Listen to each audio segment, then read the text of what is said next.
When I think about hiring, I have to think about not hiring for my team, but hiring for the business. In EdTech especially, we are growing in a lot of directions in a lot of ways that are not always vertical. I have not really had a vertical career path, right? It's been this spider web of growth and skills. And so the reason I would bring other folks in is I wanted varied perspective on how this individual could potentially fit within my team and contribute there, but contribute to the business overall.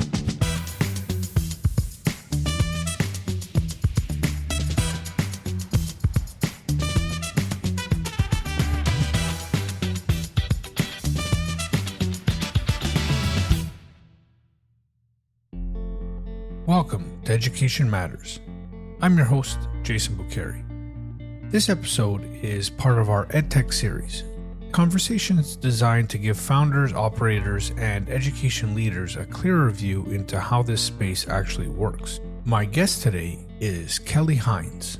Kelly is the Vice President and Chief of Staff at Discovery Education, where she works across executive leadership, product, and people teams to ensure strategy translates into action, aligning systems, processes, and culture to better serve educators and students at scale.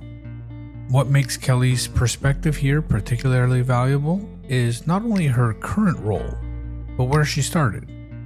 She spent 15 years as a classroom teacher in North Carolina, working across grades 3 through 6, specializing in gifted education and earning national board certification. She also holds an MBA from the University of North Carolina and a master's degree in educational instructional media design from Wilkes University. And clearly, her experience is one that bridges both the instructional and the organizational sides of this work. Over the past decade, Kelly has moved across nearly every part of an EdTech organization, from building global educator communities to supporting large-scale district partnerships to leading organizational effectiveness, and now serving at the center of executive decision-making. I am fortunate enough to have worked alongside Kelly for a number of years and have learned a great deal from her about what it really means to serve the people and districts we worked with. In this conversation, we explore what that looks like from the inside. We talk about why EdTech sits at an intersection of two very different worlds and what gets lost when either side is misunderstood. Kelly shares what it takes to hire and retain talent in a space that demands both pedagogical understanding and business fluency, and why curiosity and adaptability matter more than any single aspect of one's background. We also get into where EdTech organizations struggle, particularly when they build without fully understanding school systems or overlook the day-to-day realities of teachers. Kelly offers a simple but powerful way to think about this work, aligning the needs of the buyer, the lived experience of the educator, and the long-term outcomes for the students. And eventually we turn our lens back on districts and discuss what it takes to move beyond purchasing tools towards building real partnerships that lead to meaningful implementation. So without further ado, here is my conversation with Kelly Hines. Kelly Hines, my friend, welcome to the podcast. Where do we find you today? I am joining you today from beautiful Asheville, North Carolina, in the Blue Ridge Mountains of the United States. Wonderful. Kel, so we've known each other for a long time, but maybe give some folks some insight into what you're up to these days. Absolutely. So yes, we won't talk about how long that has been. It's always a bit of a mystery there. I think we'll just let that go. But I am Chief of Staff at Discovery Education. I am continuing to be a recovering educator. I don't think you can ever take an educator truly out of their heart, right, in the work that we do. But I am excited to get to give back to school communities around the globe every single day. Well, that's awesome. And you are another one of my guests that really have a fascinating and, maybe I can phrase it, intricate background in how you've worked in many different facets of education over the years. But as always, I want to give the audience a sense of who Kelly Hines is as a person. So can you tell us where and when did you grow up? I laughed when I was thinking about this question. So I will frame this as I grew up on the southeast coast of the United States, a little town called Wilmington, North Carolina, known for movie industry and beautiful beaches. The when I grew up is still TBD. That is a work in progress for me, for sure. But as my kids like to tell me, I started teaching, I'll just leave it at this. I started teaching last century, if that gives you any framework there. So what was life like in Wilmington? How did you and your friends play growing up? So there's a whole lot of beach involved, right? I was definitely part of the go outside until it's dark generation. If you're thirsty, drink from the fire hose generation.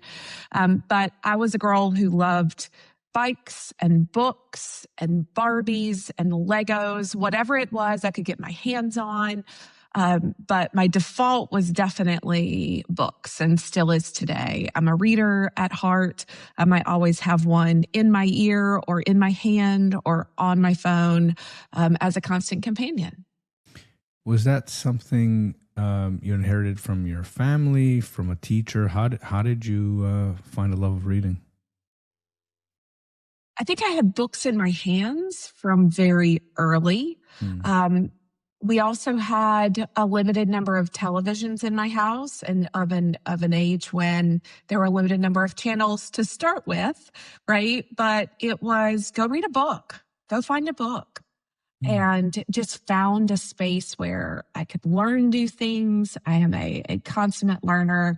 I will take in any opportunity I can to learn something new. So books were an amazing vehicle for that, and a way to experience things that were not part of my everyday life, to get to know people and worlds. And I still carry that curiosity with me today. So was going to college something that was kind of just always predetermined in your house? Like, Kelly, you're a good student, you're a reader, this is just what you should do? Or was there another path for you to get to college and to eventually become a teacher? I think it was always in my path because I always knew I wanted to be a teacher, right? And that was the mechanism. Before the conversations around you need to go to college and figure out what you were going to do were never really a thing. It was, you're going to be a teacher. I actually had a university scholarship for a teaching scholarship. That was just something that I knew I wanted to be of service. I knew I wanted to do something that mattered. But it came back to that sense of, I just love learning. And I had teachers, I think we all have, right, who came close to dulling that sparkle a little bit for me. But I also had other teachers who were inspiring enough to oxygenate it, right, sustain it and energize it. And I knew that I had an opportunity to be that latter person for kids in other places. So were you one of those special kids that like knew what you wanted to do real young? Like you just loved being in the classroom as a student and you're like, that's what I want to do when I'm older? Or did it kind of develop over time? I always knew I wanted to be a teacher. Both of my parents were teachers. So I think in some ways it wasn't a sense of I was following in the family footsteps, but rather I think I actually walked in with the benefit of really understanding what it meant to be a teacher. And all of the pieces, emotional and heart-wrenching and hardworking, that come with all of that, but also the connection to the impact and the possibility that was there. So I've always kind of known you as this teacher of teachers, right? I don't think I've actually asked you, or maybe it's been so long that I've forgotten. Where did you start teaching? Like what grade level, and how long did you do that for? So I started teaching 5th grade. I taught for 15 years in North Carolina. I taught everywhere from grades 3 to 4, 5, and 6 in the classroom. I ended up getting certification to teach academically gifted students. and also moved quite a bit into teacher training, right? Which is how you started to get to know me. It was part of my transition out of the classroom and into the EdTech space, was this ability to connect well with educators, to think about their practice and expanding, opening possibilities for innovative approaches to meeting the needs of kids, and have some fun while you're doing it. Yeah, actually, I'm really happy that you mentioned that, because it wasn't kind of in my thinking about this, but you've always made so much of the PD you've done with us and me as a witness to it just fun. I remember some of the laser activities that you've done and things like that. So were you centrally located, like centrally allocated at the district, or you were always made the teaching job and then did like additional teacher workshops and things like that? I was always classroom based. Mm-hmm. Mm-hmm. And so from there, how did you find your way into EdTech? So it's an interesting story, right? I always tell people I was having one of my best teaching years ever. And I had gotten involved a couple years earlier with the Discovery Educator Network, affectionately known as the DEN, is kind of one of the first truly EdTech communities facilitated by Discovery Education that connected educators from around the globe with each other to really think about how we can celebrate and elevate the work happening in classrooms. I was one of those teachers in a building who was constantly looking to try something new, try a new technology, find a new way. I was reinventing my lesson plans every day, every week, every year, because I had a new group of kids. If I was bored, of course they were going to be bored, right? But I didn't always find the support and encouragement in my own school building to do that. And what I found was in the Den was teachers from all over who had that same spirit of not only, yeah, you should try that, but how can I help you? What do you need? Can I share this with you? How can I help empower you? And in that work and getting that connectivity through the Den, I realized how powerful it was to also be that for other people, to have walked that journey and had my teaching life changed by the impact of community. And so this opportunity came to light with Discovery Education to help be part of a team to really think about how we can scale connection, support, and encouragement through empowering educators and that desire for impact, right? And that desire to make a difference in students' lives, educators' lives, and really in the lives of communities. I saw an opportunity to potentially even do that at a grander scale than I was doing 30 students at a time every year in my classroom. So I said, why not, right? And so much of my career in EdTech has been me saying, sure. Why not? I'll figure it out. I don't know how, but I will, right? Because I believe so deeply in the possibility of what I could do in the position. We'll come back to some of that disposition that folks need to succeed in any career, but in particular in EdTech. But I want to linger a little longer on you and the community team, because that kind of, as you suggested, gave you access to not only more educators, but educators not only from across the United States, but in Canada and even further out.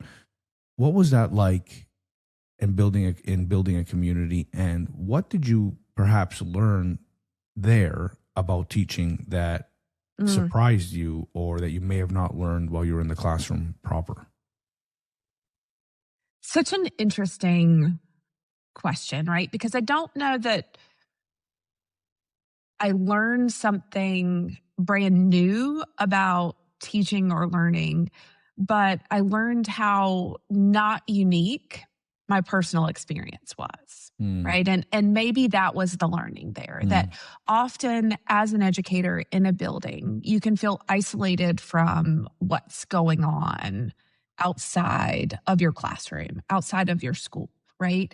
That it was an interesting lesson to continue to understand in new and different ways, universally, education systems are deeply complex.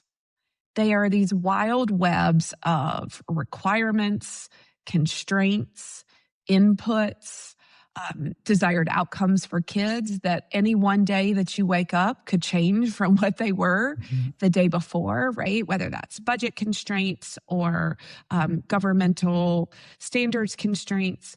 But universally, they are full of people who started in that work to do really good things for kids, right? So they're full of this combination of great intent and wild and weird things that we have to sort our way through in order to do that work. Those things and challenges are both global and super localized, even down to an individual school building within a larger district. So, Kelly, this is part of the Edtech series that we've started to give folks kind of an all aspects or all scales of, starting up an Edtech company, from founders, early stage founders, to even folks that are running and parts of much larger Edtech organizations. One of the reasons, among many, that I wanted you on the show for a while now is that you've had such varied experience. You mentioned starting as a community team builder, but can you take us through the different roles that you've had? Because I want folks to get a sense of really that you have this really unique perspective and broad perspective of different roles within an Edtech organization. And then I want to ask you some questions about what insight you can give folks that are maybe earlier in their careers or earlier in the founding of their companies.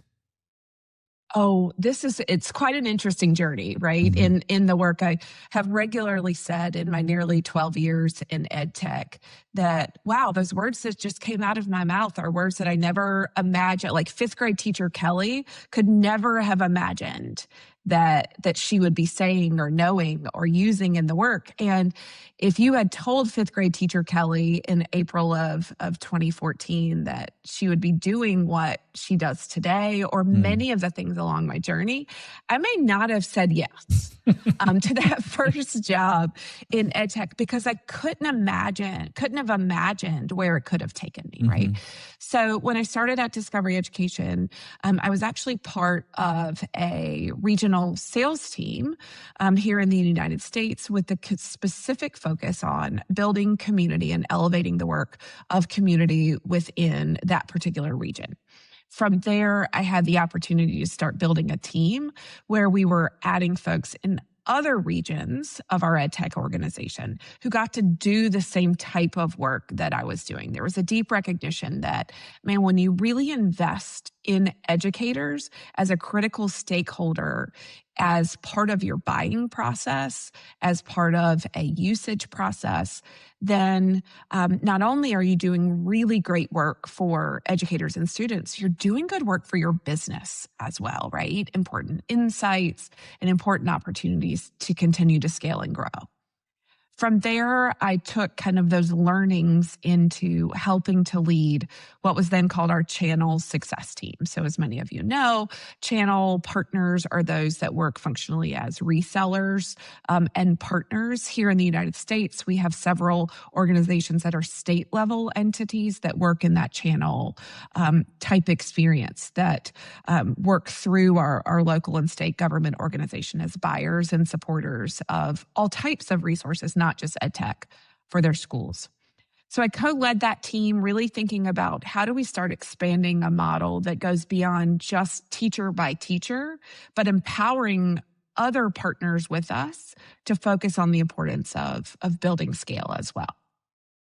From there, I moved into a role where I was supporting our partner success team overall. So this is the team that focused where Jay and I got to spend a lot of time together, focused on serving our largest partners across the United States and Canada. I had a broad team that allowed the work that we did to say, great, you are a partner of Discovery Education. What does good look like for you? What does the power of leveraging the resources and products that we offer? How do we do that together and in partnership with you as a school district to deliver on the outcomes you're hoping to take from there? Here's the one I get a lot of disbelief around. I moved from leading that team into an HR role.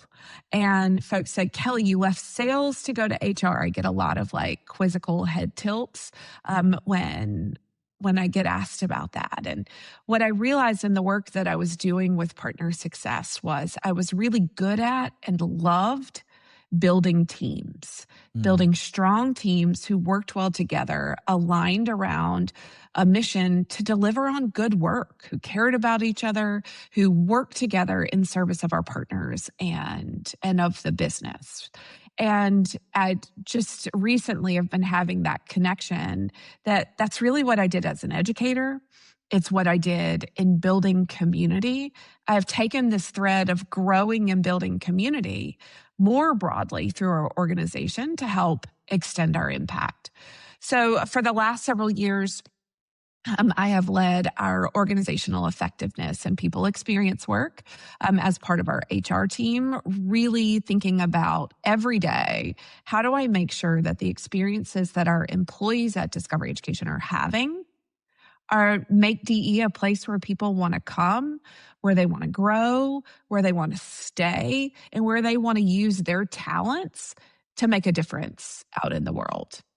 And then another kind of turn, right? In December of just this last year, I moved into our chief of staff role here at DE. So I have the opportunity to really work closely with our executive team and strategic work across the organization to continue to make sure that we are accelerating, delivering on our mission for our school partners around the globe.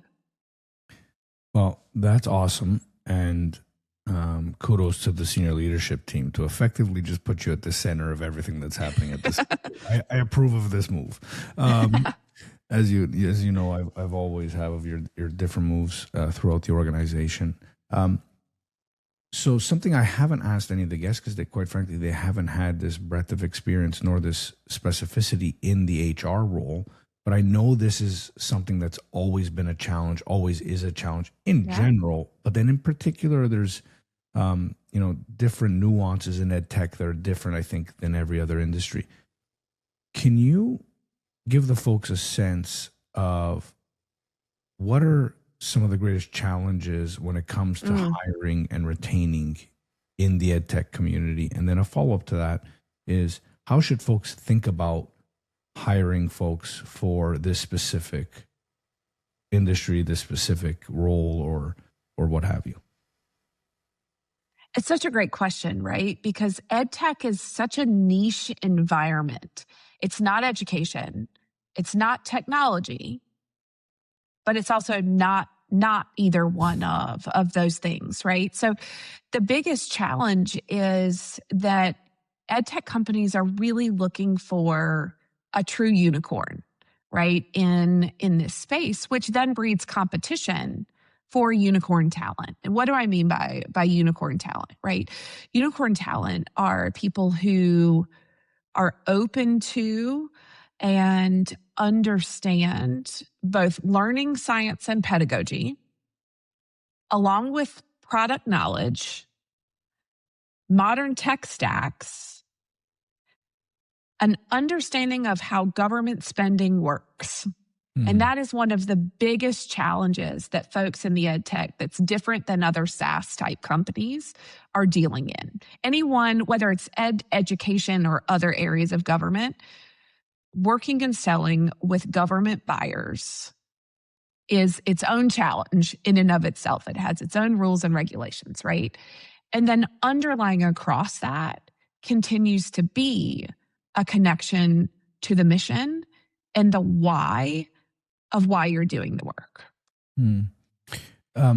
What are the key skill sets or dispositions that you look to when hiring for, let's even maybe narrow this down a bit to business development roles or key partnership roles?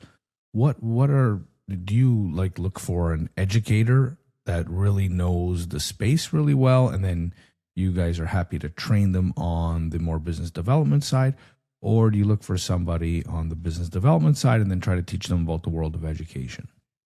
Or neither of those? Maybe you have a different approach. Hey, you're not going to like this answer because I'm not going to definitively say a this or that, right? I would say I've seen both be really successful. And so I don't have a preference, right? It's really about the individual and a readiness and an openness of learning that this is the same and different than what you've done before, right? I'm looking for change agility, an understanding and ability to embrace that they have to learn about the other thing. The things that you applied as an educator, you can use some of them, and you have to be willing to learn and do other things, right? Recognizing that you are not working for a school or a school district or a not-for-profit entity. You have to learn about the business so that you can extend your influence. And folks who are not traditionally from education have to be open to understanding that the edtech world is not like a sales role or work. You can't run the same playbooks. You think about things like sales cycles, especially in larger districts, are 12 to 18 months, right? There's nowhere else that any other SaaS company would say a 12 to 18 month sales cycle. That's not a thing, right? So you have to be willing to see through both sides and beyond accept that it is, embrace that that's what makes it unique and special. I think different levels of roles, different types of things you mentioned, things like BDRs or account executives. But if you're working in an ed tech company, whether you're in finance or HR or technology, you've got to be able to flex in and out and understand both sides of the world. So can you take the listeners under the hood a little bit? How do you try to identify somebody that's coming in that is a willing and open learner and a true learner? I imagine from the application side, that's extraordinarily tough to do, but maybe there's some tips and hints you can give folks as to how they can stand out there. And then I'll ask you a question about interviewing and talking to such folks. So I am looking for folks, obviously, every now and then you come across a unicorn, someone who has been in edtech or has experience in both of those areas. But ultimately, I'm looking for people who can demonstrate an ability to apply their skills in a variety of contexts.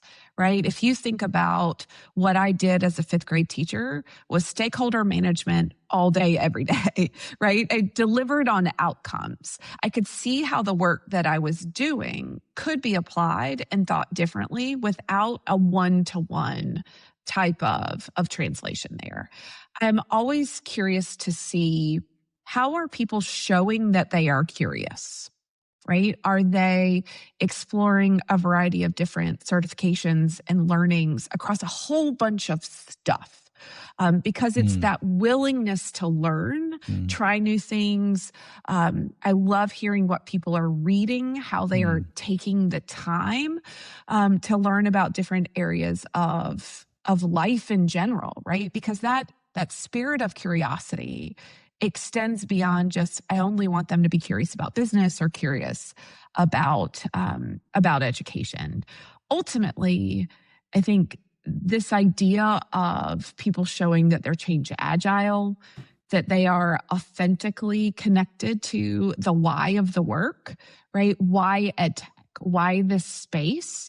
And then I look for an element of, frankly, vulnerability. I think a good team is really built around the idea of authentic connection. that doesn't mean culture fit, right? Like, oh, they're like me. They have the same mindset as me. In fact, I push back on people to say, if you have too many of you, that's all you're ever going to have, right? And one of the great questions that I think I used to ask, and maybe this is skipping to interviewing, but like, what is your special sauce? When I was looking for a new team member, when I had an opening come up for whatever reason, I'd have to assess my team really deeply and go, what is a topic that my team does not know enough about, me included? And where can I find somebody who may not have all the other things, but they can bring some experience? Maybe it's grant writing and government affairs. I'm like, man, if my team knew more about that, we would level up as a team. So thinking about skills and dispositions, what is the special sauce that collectively helps to rise us as a team, will rise our organization and our ability to serve our schools. So now if we turn to that interviewing piece proper, I was witness and part of this. I thought something that you did that always stuck with me, and I've thought about it when hiring folks and connecting with folks in the work that I'm doing today, is you asked me to sit in on a number of interviews, and I'm like completely removed from that function of your business, from the folks you were hiring to. I mean, we worked interconnectedly. And when I asked you, like, why do you want? No, just sit in, give me a vibe check, ask some questions. And it was really exciting for me as my role to do something different, to actually be part of that process. So, because it's certainly, I know there's a lot of books written about this, but it's definitely, I think, more an art than a science, really trying to, in a short period of time, understand how this person will fit with the team. So have you continued to do things like that? And what other kind of tips and tricks might you have for folks as to how you really try to get a sense of who the person is that you're about to hire? I love that question. And I love that you still remember that, right? I think when I talk to candidates who have been through that process with me, that's something they often mention. When I think about hiring, I have to think about not hiring for my team, but hiring for the business. In Edtech especially, we are growing in a lot of directions, in a lot of ways that are not always vertical. We talked about my career path at Discovery. I have not really had a vertical career path, right? It's been this spider web of growth and skills. And so the reason I would bring other folks in is I wanted varied perspective on how this individual could potentially fit within my team and contribute there, but contribute to the business overall. You mentioned interconnectedness, right? Nobody in EdTech is working in isolation, locked in their room, only talking to the people on their individual team. How they work with others to move along key initiatives, identify pain points. In the partner success world, they've got to be able to listen and understand what someone in a partnership space is saying and hearing and translate that to the work that we did. So getting cross-departmental feedback on candidates helps you see your own blind spots, helps you see potentially great potential in candidates that you hadn't even thought of. Things come up in conversation with people on other teams that unlock understanding about why someone might be a great fit within your organization. So that's one. And a question I always loved. And, in our work that we do, we're often in front of customers or in front of partners. We're presenting on our resources. And a lot of people say, I want you to get familiar with our product. And I want you to do a 2-minute pitch on our product. As part of that, I want to hear how you would do it. In reality, they don't know enough about your product to authentically communicate in the way that you really want to see. Because what I want when they're in front of a partner is connection and authenticity. I want to show how they are good. I want to see how they're going to show up when they're truly deeply excited about what it is that they're sharing. But I still need to see their presentation skills, right? Because that is something that's really important. So I would ask team members in a candidate status to prepare a 5-minute presentation on any topic of their choice. And it was one of my favorite things that we did, because I had presentations on things like why Terminator 2 is an allegory for life. I had presentations. More so now in the age of AI than ever. Right? So that was spot on. Now, and here's what, and that person absolutely got the job, and they are still at DE, and they are growing and thriving, because we saw in that moment, like, how do you really connect with people, right? Because he was trying to bring me along this journey that I hadn't even seen Terminator 2. So it was almost the best replication of what an authentic sales conversation could look and feel like, because he was selling me on this hypothesis and life belief that he had. And he hooked me to go and watch the movie. And I thought, man, if you can bring me along that journey about this topic and you are excited to be here, imagine what that's going to look and feel like when you're excited about our organization's products and services. Like I can get you the sales enablement. I can't teach you to authentically connect and be passionate. Well, I think that's a real cool example, because you also take the pressure off of them of trying to pretend that they know as much as you do about an industry that you've been learning in for 12 years, right? So you kind of remove that context, because the work will teach them all that they need to know. So that's really cool. So 2 questions, Kelly, before we do some fun wrap-up questions. One for the Edtech founder / more mature company. You can kind of answer this in whatever way you'd like. What are the common mistakes that Edtech organizations make? Like, is it they focus too much on product? They develop too much in a silo without connecting with, educators on the ground. They don't spend enough time in organizations. And you don't have to take up any of that. But what I want to give them is a true sense of, like, if you can distill your, years of expertise in all these different areas in Edtech, what kind of advice, strong advice, would you give to them in terms of where they're spending their capital and their energy?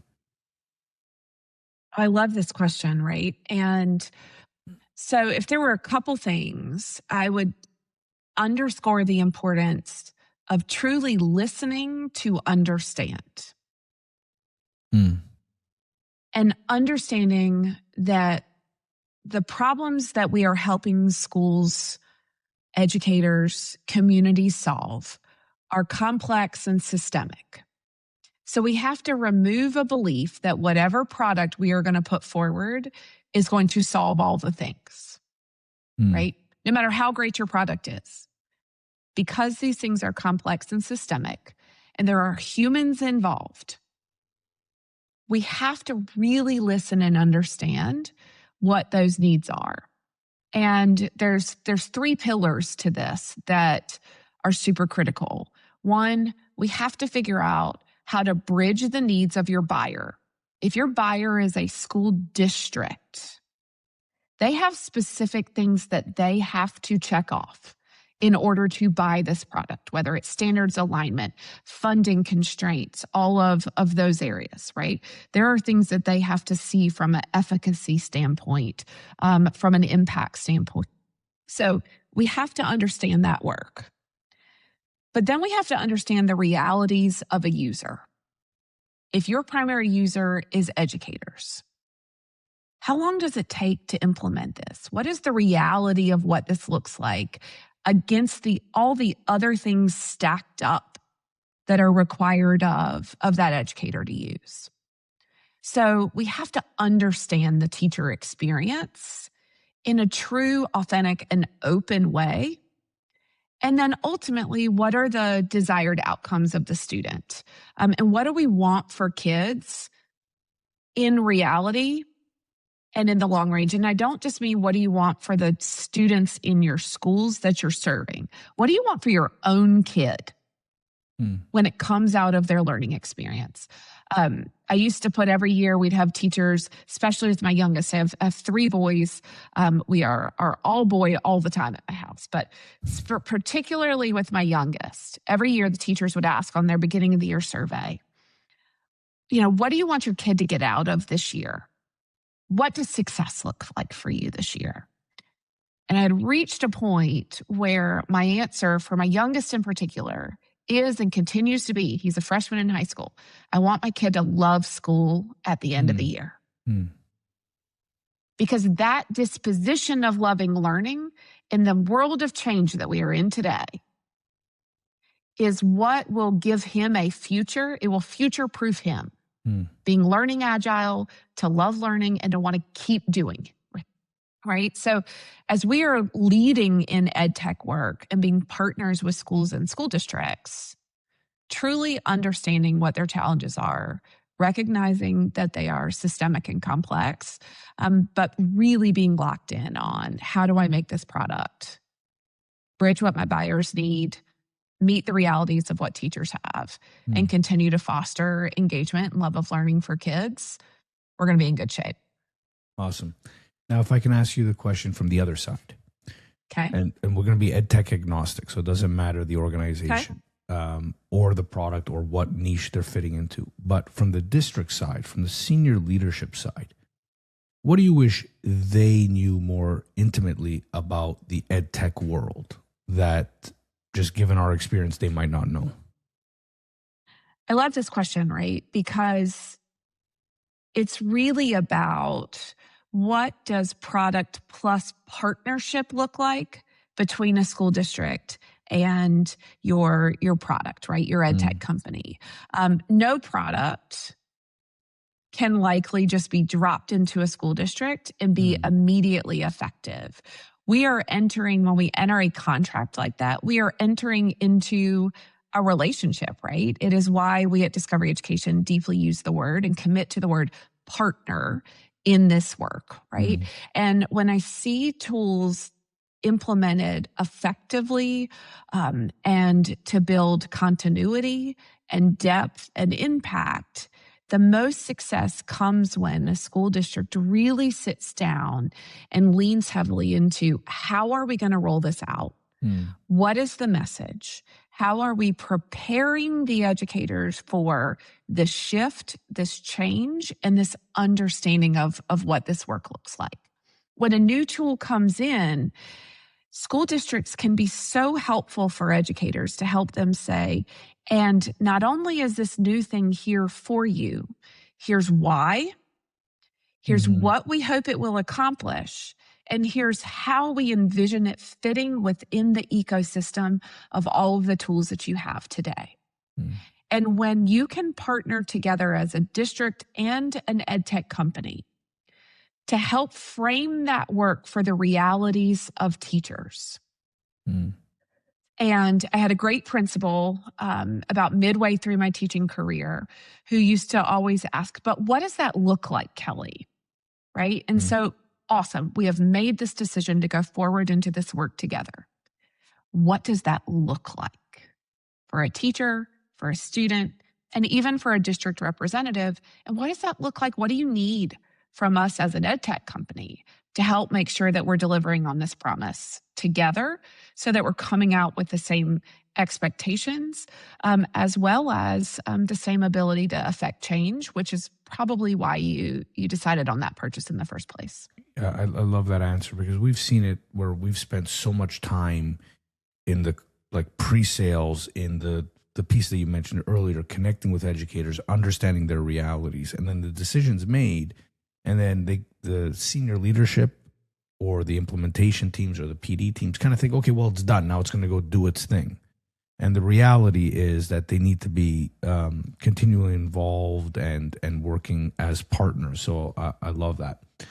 Kelly, my penultimate question is always, if you had a magic wand with all that you know about the education systems across the globe, the EdTech world, what would you do to public education? So I have 2 things. One, I would give teachers ample planning time. Teachers should not have to go home to get all the work done that they couldn't do at school. They need time to be creative. They need time to be collaborative.